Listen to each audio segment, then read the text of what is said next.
I got this different type of trimmer head sent to me. It fits on my little 18-volt Ryobi trimmer. Let's go ahead and take it out of the box and check it out. So you have 6 sets of blades, 2 heads, 6 bolts and nuts, and 2 Allen keys to put all this together. Let's go see how well this 18-volt Ryobi trimmer handles this new head kit. All right, so this is our 18-volt Ryobi trimmer, and this is the head of it. So I've taken the little cap off.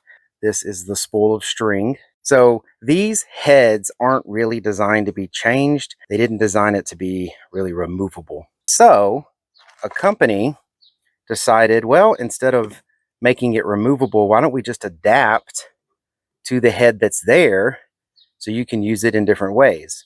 So that's what all of this is about. I'm going to go ahead and put one of these together. We're going to put it on this head here and just see how well it trims. You want to tighten it up enough where it's tight, but you still want these to be easily able to move back and forth because they're going to flip around as you're trimming. You're going to push these tabs in a little bit and basically install this just like you would this cap when you're putting it on. You're just not going to put the spool inside. You should be able to just push it in and snap it into the grooves, again, just like you would be putting the cap on. So now that this is all put together, let's go see how well this trims. I would never try to cut high grass and weeds like this with this little 18-volt trimmer because it just flat out can't do it. Well, until now. So I just did this and it cut it no problem.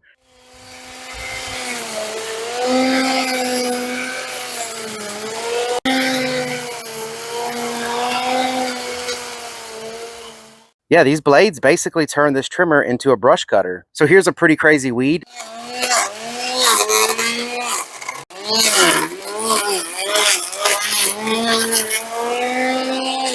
Something that the regular thin line this thing has would never even get through. These blades just destroyed it. Now, of course, you can still trim with this. And if you trim with this and you get too close to concrete or whatever, you'll just probably eat up the blades. But I think the key here is to use this in high grass and weeds, things like this that you would never even dream of using this trimmer in. If you have that type of job, you might want to give this kit a try. It has surprised me already. All right, well, I hope this video was helpful. Thank you very much for watching. Y'all take care.